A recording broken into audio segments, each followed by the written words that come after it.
Development of children. So nowadays, most of parents remain under stress and tension, thinking about their children's unhealthy lifestyle. We are well aware of the fact that fast food have become the favorite foods of majority of the children. On the other hand, highly nutrition foods rarely find place in the list of favorite foods of children. This trend may lead to the growth and development problems. The main reason being lack of proper nutrition. Parents have found a solution to this problem in the form of supplement. So it is essential for all of us to know about food supplements. आजकल अधिकतर माता पिता अपने बच्चों के अस्वस्थ जीवन शैली को लेकर थोड़ा टेंशन में रहते हैं तथा तनाव में रहते हैं। हम इस कंपोनेंट से भली भांति परिचित हैं कि फास्ट फूड अधिकतर बच्चों का पसंदीदा आहार बन चुका है। दूसरी ओर बच्चों के फूड की जो लिस्ट होती है उसमें से न्यूट्रिटिव फूड ना के बराबर ही पाए जाते हैं। यह प्रचलन जो बच्चों की जो वृद्धि होती है और विकास होता है संबंधी जितने भी समस्या हैं उनके कारण बन जाते हैं और इसका मुख्य कारण न्यूट्रिशन की कमी है। पेरेंट्स ने फूड सप्लीमेंट को इस समस्या के समाधान के लिए विषय में खोजा है और हम सभी के लिए फूड सप्लीमेंट के विषय में अधिक जानकारी प्राप्त करना बहुत आवश्यक है। तो मीनिंग ऑफ फूड सप्लीमेंट, तो food supplement means a nutrition that is added to your diet to nourish your body as you are not taking this nutrient in adequate amounts in your regular diet.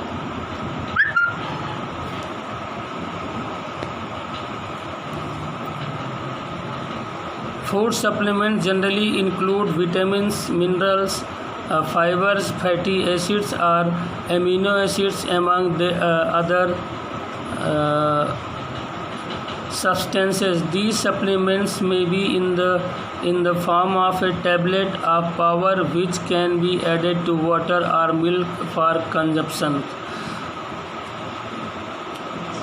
तो food supplements का जो अर्थ है, जो meaning है, ऐसे पोषक तत्व जो हमारे शरीर को न्यूट्रिएंट्स प्रदान करने के लिए हमारे फूड में मिलाए जाते हैं तथा जो आपके नियमित फूड हैं और आपको प्राप्त नहीं हो रहे हैं उसे हम फूड सप्लीमेंट के माध्यम से दे सकते हैं। प्रायः विटामिन्स और ये जो मिनरल्स होते हैं, फाइबर है और फैटी युक्त एसिड्स, अमीनो एसिड्स होते हैं, ये पूरक ये फूड सप्लीमेंट्स पाउडर या टैबलेट्स के रूप में भी होते हैं जिन्हें हम मिल्क एंड वाटर के साथ लिया जा सकता है। Need of food supplements for children. There is no doubt about the fact that food supplements play a vital role in proper growth and development of children. Though it is not essential to consume food supplements, but then this becomes necessary when there is a lack of adequate nutrition diet. In fact, it can be said that food supplements are unnecessary if a child take a balanced diet regularly. Moreover, there are various food supplements which have to practical effect. For example, food supplements like omega-3 fatty acid has been shown to be on no benefit for healthy children, and it means that if a child takes a balanced or nutrition diet regularly, there will not be any extra benefit for him or in taking food supplement. तो बच्चों के लिए need of food supplement for children, तो निसंदेह बच्चों के लिए जो फूड सप्लीमेंट उनके डेवलपमेंट के लिए, उनके फूड सप्लीमेंट्स के लिए बहुत इम्पोर्टेंट रोल अदा करते हैं यद्यपि फूड सप्लीमेंट लेना नेसेसरी है, किंतु यदि फूड सप्लीमेंट न लिया जा रहा हो तो ऐसा करना आवश्यक हो जाता है। और यह कहा जा सकता है कि यदि कोई भी स्टूडेंट, कोई भी चिल्ड्रेन नियमित रूप से बैलेंस डाइट ले रहा हो तो उसके लिए पूरा जो ये सब फूड सप्लीमेंट्स है लेना आवश्यक नहीं है। इसके अतिरिक्त कई ऐसे भी फूड सप्लीमेंट्स होते हैं जिनका सेवन स्वास्थ्य के लिए लाभदायक नहीं होता है। फॉर एग्ज़ाम्पल ओमेगा 3 फैटी युक्त एसिड्स और फूड सप्लीमेंट स्वस्थ बच्चों के लिए लाभकारी नहीं है। जो बच्चे हेल्दी हैं उनके लिए कोई मतलब का नहीं है। तो और यह भी कहा जा सकता है यदि कोई बच्चा ऐसे बच्चों के लिए सब फूड सप्लीमेंट कोई मतलब का नहीं होता, यहाँ तक कि कुछ फूड सप्लीमेंट्स बहुत हानिकारक भी हो सकते हैं। और एक रिसर्च से पता चला है कि जिन लोगों ने विटामिन ई सप्लीमेंट लिया था उनमें विटामिन ई न लेने वाले लोगों की अपेक्षा प्रोस्टेट कैंसर की दर ज़्यादा पाई गई है। इसी प्रकार कैल्शियम सप्लीमेंट लेने वाले लोगों में हार्ट डिसीज़ होने की दर अधिक पाई गई है। और इसके अतिरिक्त फूड सप्लीमेंट में बच्चों के लिए आवश्यक सभी पोषक तत्व तो नहीं भी हो सकते हैं।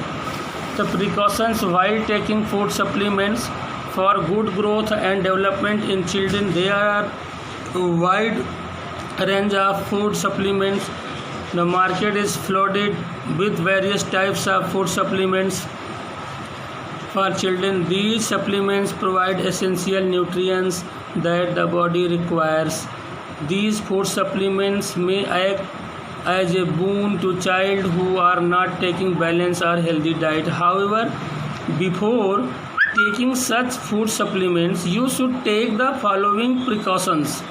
First, ensure that there is a lack of essential nutrients in the child's diet.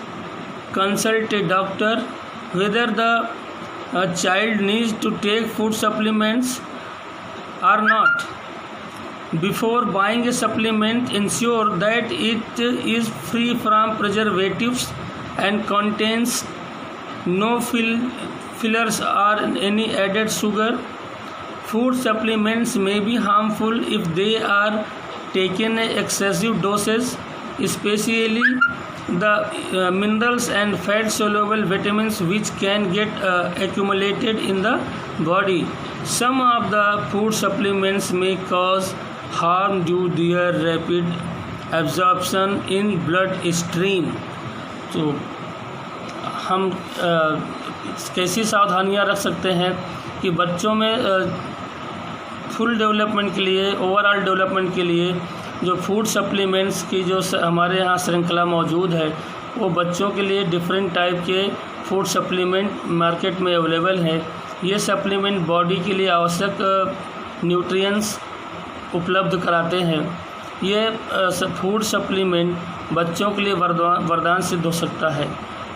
जो बैलेंस डाइट नहीं ले रहे हैं और फूड सप्लीमेंट लेने से पहले आपको बहुत सारी ऐसी सावधानियां जिनके बारे में समझाना पड़ रहा है। तो सबसे पहले यह सुनिश्चित कर लें कि बच्चों में किन आवश्यक तत्वों की कमी है। तो हम यह जानने के लिए किसी डॉक्टर से सलाह ले सकते हैं। दूसरा है, खरीदने से पहले यह सुनिश्चित कर लें कि बच्चों में किन आवश्यक पोषक तत्वों की कमी है। अतः यह जानने के लिए कि क्या बच्चे को वास्तव में फूड सप्लीमेंट की आवश्यकता है कि नहीं है। यदि पूरक आहार मात्रा में अधिक लिए जाएं तो ये हानिकारक भी सिद्ध हो सकते हैं। विशेषतः मिनरल्स तथा फैट में जो सोलुबल विटामिन्स होते हैं वो इकट्ठा हो सकते हैं। कुछ फूड सप्लीमेंट उनकी कम समय में तीव्र अवपोषण पर दर के चलते हानिकारक सिद्ध हो सकते हैं। सेल्समैन अथवा जो विज्ञापन टेलीविज़न में या कहीं भी हम देखते हैं यह दावा करते हैं कि आपके बच्चे के मस्तिष्क में सुधार ला सकते हैं। इन सावधानियों को ध्यान में रखकर बच्चे की समुचित डेवलपमेंट को देखना है। और डेवलपमेंट है जो फूड सप्लीमेंट्स प्रयोग किए जा रहे हैं, जो बच्चे बचपन से ही हेल्दी खान पान संबंधी आदतें विकसित कर लेते हैं वे संभवतः आजीवन ही उन आदतों को बनाए रखते हैं। अतः बच्चों को फूड सप्लीमेंट की अपेक्षा बैलेंस डाइट लेने हेतु हमेशा प्रोत्साहित करना चाहिए।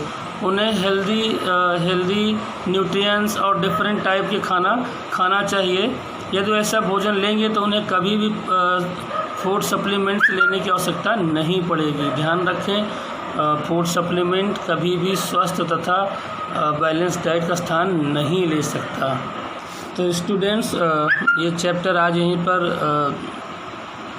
एंड हो गया और अब हम अगला चैप्टर जो पढ़ेंगे वो योग से रिलेटेड होगा, जिसे कल से स्टार्ट करेंगे। और आप लोग इसको मेरे ख्याल से अच्छे से पढ़े होंगे। वीडियो को देखा करिए आप लोग, और वीडियो में जितने भी व्यूवर्स दिखते हैं पता चल जाता है किस क्लास में कितने बच्चों ने देखा है। तो हम लोग तो यहाँ बैठ कर देखते हैं कि इस क्लास में इतने बच्चों ने देखा, इस क्लास में इतने बच्चों ने देखा। तो आप लोगों से भी निवेदन है कि आप लोग भी लाभ उठाएँ। बाकी तो क्लास में हम पढ़ाएंगे जब कभी स्कूल खुलेगा, और लेकिन जहाँ से ये एंड कर देंगे उसको दोबारा हम पढ़ाएंगे नहीं क्लास में। तो इसको आप ध्यान में रखिए, नोट्स वगैरह सब बना लीजिए। बहुत बहुत धन्यवाद। आपका दिन शुभ हो।